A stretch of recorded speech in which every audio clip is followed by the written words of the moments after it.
Hi friends. Today I thought I would just put this in a quick little video because I get asked these same questions a lot.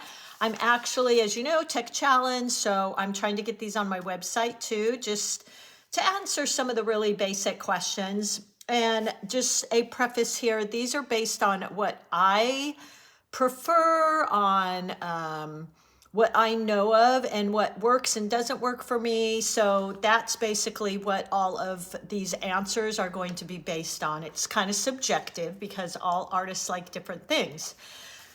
So the first question, and I'm going to try and go through and find links that might help with some of these questions as well that I've created. So hopefully that'll help you too.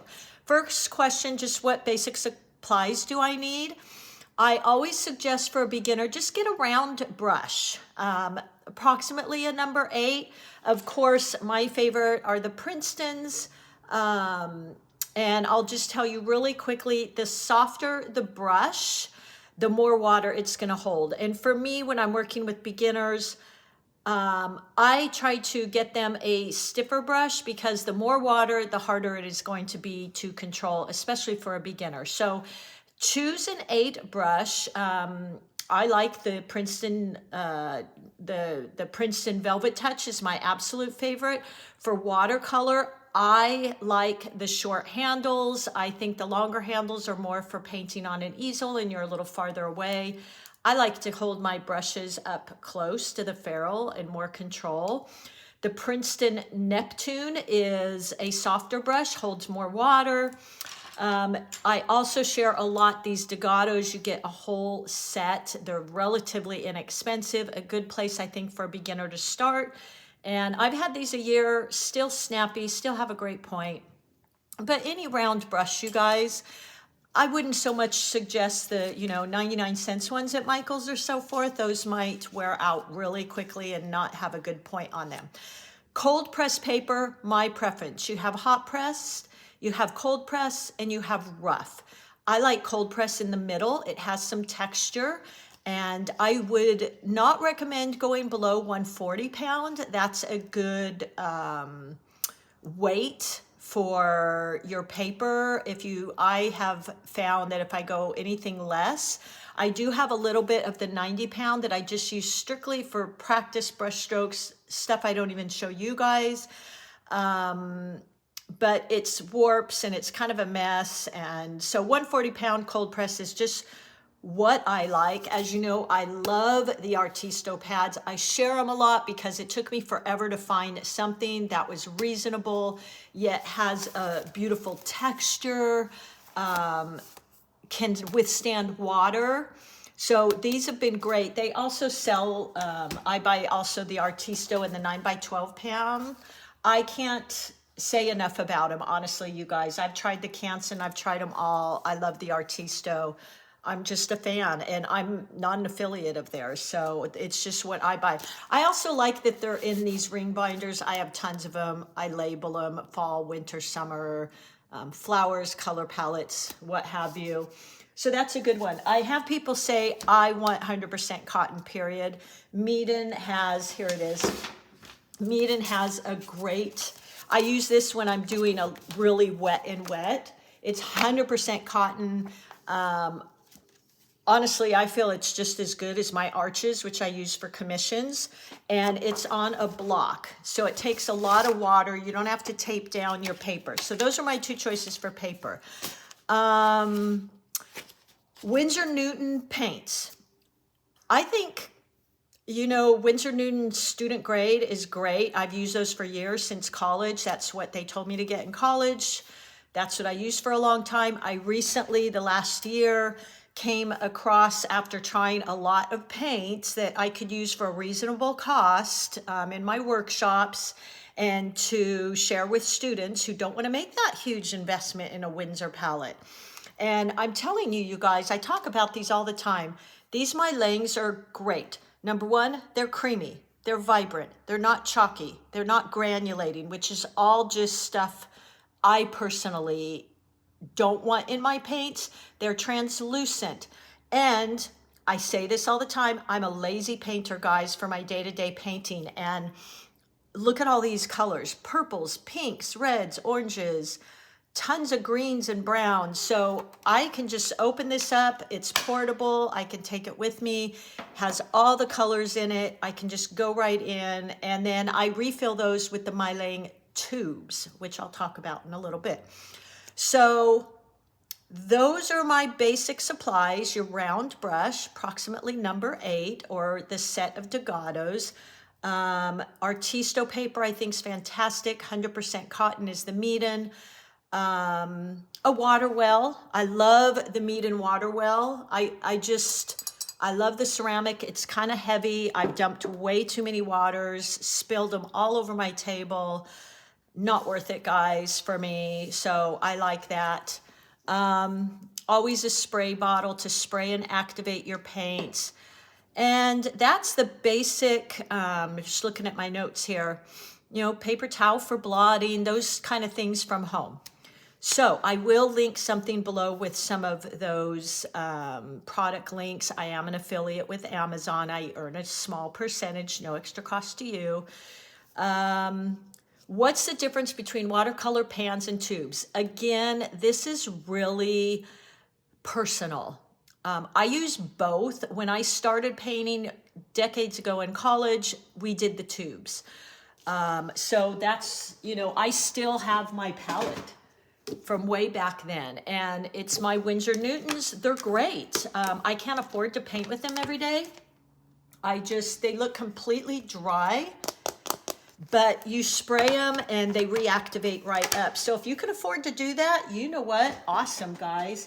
They are beautiful paints. And those are student grade and a few professionals in there.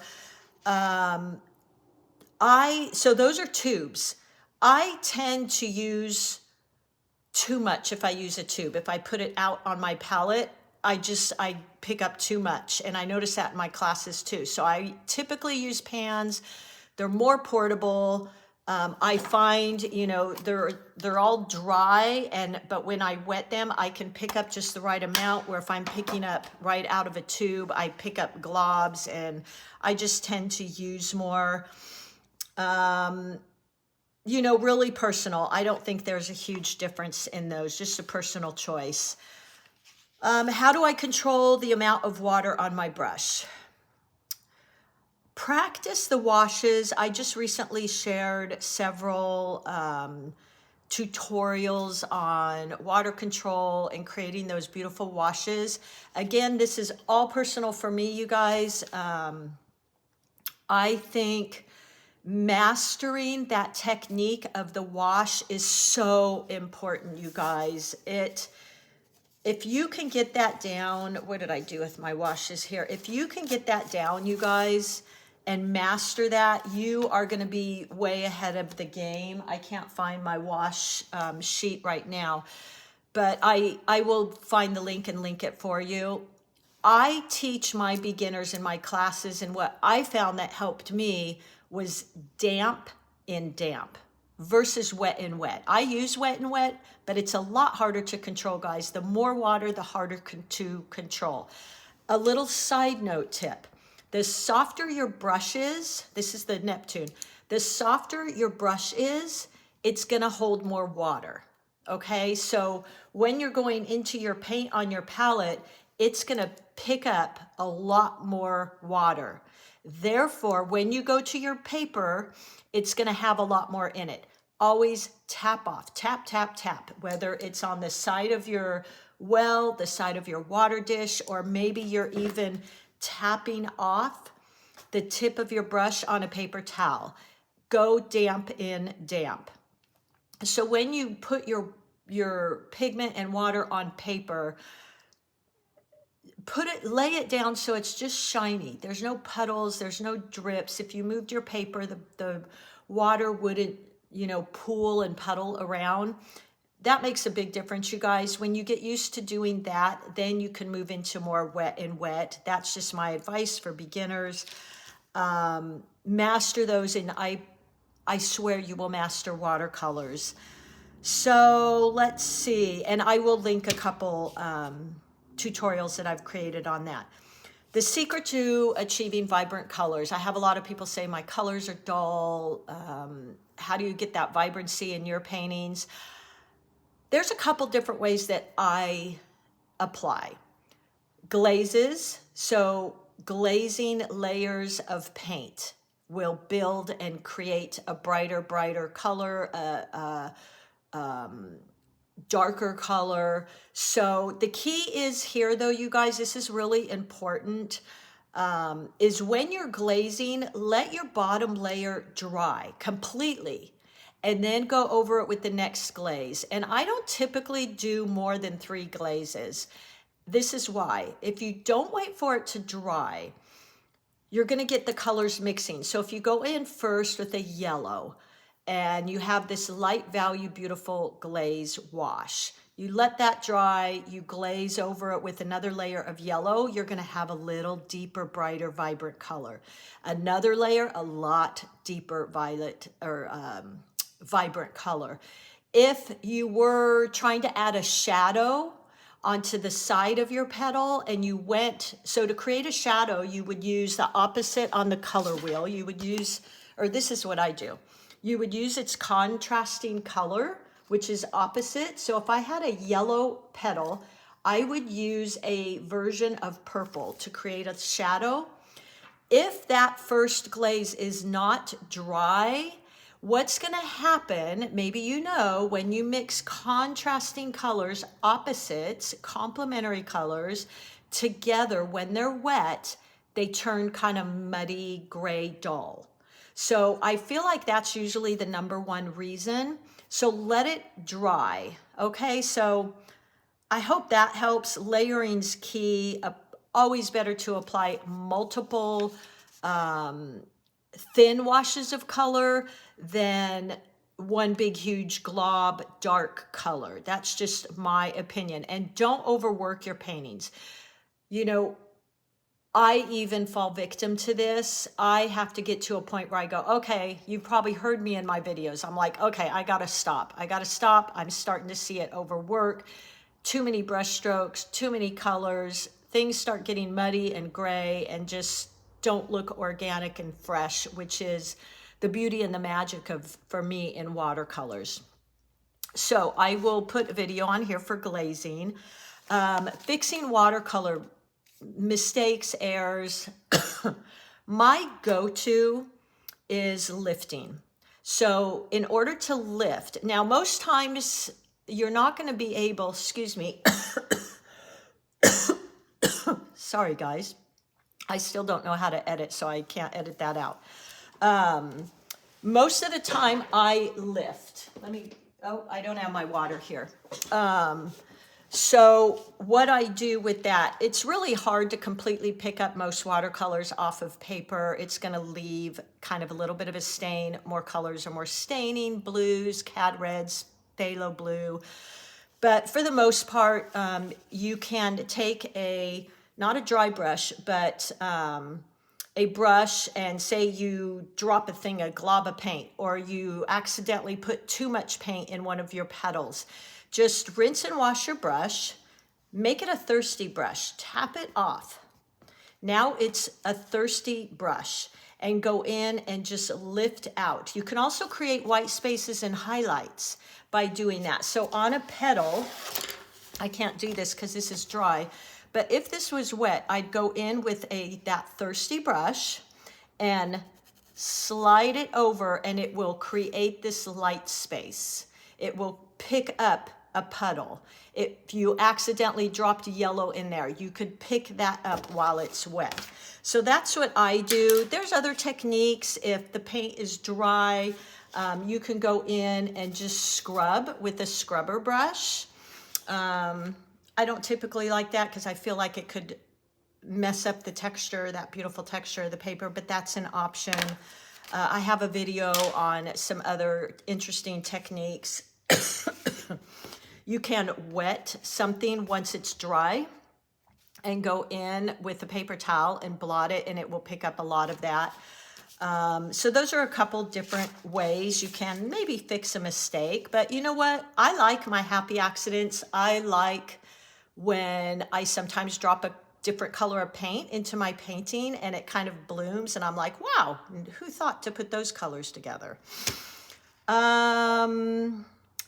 The best way to create smooth gradients and blends in watercolors is that damp on damp technique I kind of addressed already in, I think, the third question. So again, that's the same thing. How do I preserve the whites? When I studied in college and high school, I had really purist professors. And I remember even one time bringing in masking. I was like, hey, look what I found, guys. You know, I was really young, 20 years old. And you would have thought I committed a crime, you guys. So my professors taught me back in the day, you preserve the whites. You learn to keep those whites. You don't lift them up. You don't use masking or any of that. So I kind of just got that in my head, but you can certainly use masking. I don't even have masking here. I've never had a lot of luck with it. When I pick it up, the edges are not even, and it ruins my brushes and it ruins my paper. I end up ripping. So I just don't have good luck. I know a lot of people do. The other day I shared the wax crayon. You can certainly use that. The good thing about masking is once you say you put it in, you're going to do a field of flowers, and you make the daisies in white masking. You paint over it. You lift up, use a rubber eraser, lift up the masking. Now you have the white paper. You can paint it yellow or whatever color you want. If you use a wax crayon or any crayon, a white crayon you have, it will resist the paint, but you cannot get this off your paper. So unlike masking, you can't go in and paint over that white area, but they're really fun to play with. I was sharing the other day, you know, you could make a card and write a secret message. This isn't real professional. My old purist professors in college would be like, oh my gosh, how old are you to be doing that? But you could write, I love you, send it to your grandkids. They paint over it because they can't see the wax crayon on there, and the message would appear. So you can do some fun things with this. It also kind of is helpful in your petals if you just put some white crayon or this wax crayon, paint over the petals, and it's automatically going to leave those white spaces for you. So that's what I would do. There's other ways too, but those are my basic go-tos, although I don't use masking. The quality of paper. This is a big one for so many people. For years, again, you know, just what was ingrained in me from high school and college was you use arches. I have tons of arches. It's what I used for decades. I would still now use it for my commissions or something like that, or gifts. But honestly, back to the first question about supplies, I use the Artisto every day. I love it. I love the Artisto. I can't afford to paint just my play paintings and all these tutorials with arches. I just can't. So I know there's a lot of good papers out there. I've used the Stonehenge Legion paper. I've used Fabiano. I've used a lot of them. I think, again, it's really up to you to decide what you want to paint. And, you know, to me, if you're just playing and kind of painting daily, I can't afford to paint on arches just for fun. So the Artisto pads, again, they're fantastic. I love them, and I love them more than Canson and a lot of the other brands I bought. I know Artisto isn't available in some of the other countries, the UK and Australia. It's kind of pricey. The Meaden is, and that's a great paper, and that is 100% cotton, but not quite as much as the Arches as far as price. So anyway, I know I went on a little bit about that, but another big question you guys send me is, you know, light fastness and fading of paint. I have paints, everyone, that I painted 30 plus years ago, and they still look bright and vibrant and beautiful. So again, I'm sure there's lots of opinions on this. if I'm going to hang a painting, I put it behind UV glass. I do kind of, to me, the obvious. I don't put it somewhere where the sun's directly on it. I have, when I was doing commissions, had people that want me to use specific paint. Of course, Winsor Newton is awesome. You can check light fastness on tubes of paints. I don't really check that because it's just never been an issue for me. So I don't have a lot to say around that because I've never had that problem. I think if you put your paintings behind UV glass and you're not hanging it right in direct sunlight, I've never had a problem.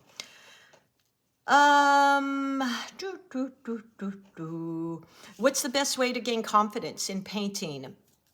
That's why I went into teaching years ago, and why I went into YouTube is I love to be able to support you in being able to sit down and feel like you want to paint. Like, I can paint that. You can see a flower and say, I think I know what brush stroke, or wet and wet, or damp and damp, or that's a dry brush. That's what I love. In my classes, when I get students that come and they're like, just a disclaimer, I paint like a 2-year-old. I have no artistic ability.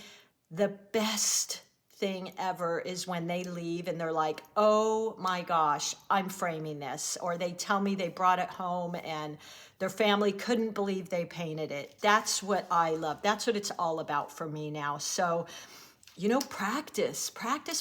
Make practice fun.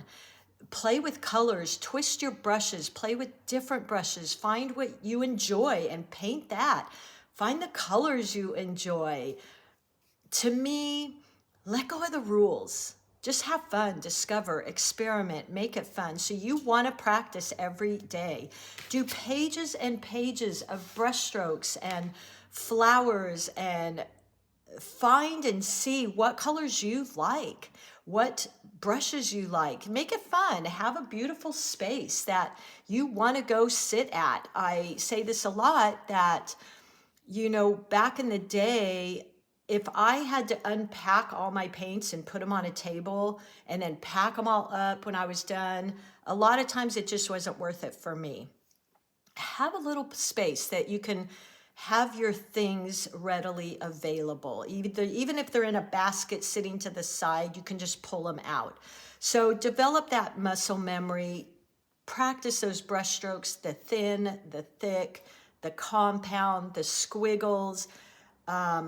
Just play and practice those all the time. You're going to start to develop that muscle memory. And when you get to that point where you're like, I recognize that stroke. That's a C stroke. That's 2 C strokes that make that petal. That's damp and damp. You're going to feel really confident. And there's just a few basic strokes you can practice and learn and get good at. And you'll feel confident. When you feel confident about it, you're going to want to paint. So I think that was it. Those were really the big questions. I will do my best to continue answering those, and I will try to list any videos that I have down below this, so you can kind of watch some of those videos and see. I have so many ideas all the time. You guys inspire me daily with your questions and with things you want to see, and just so much fun, and I'm so appreciative of you guys. So I hope I answered a few of your questions. If you have any more, feel free to put them in the bottom. If you have anything to share, put it in the discussion below. And most of all, just have fun. Have fun with this medium. It's such a beautiful medium. Obviously, I'm obsessed with it, and have been my whole life, and so happy to share with you guys. And the best type of comments I read are, oh my gosh, I came back to watercolors because I saw what you did and I got so excited I wanted to come back. I wanted to try it. I wanted to practice. I loved the colors. You make it look fun. That, to me, is the best compliment you can give me. All right, everybody, happy painting as always. Most of all, enjoy. Otherwise, to me, why do it? And let me know if you have any questions or need any support. All right, everybody, happy painting.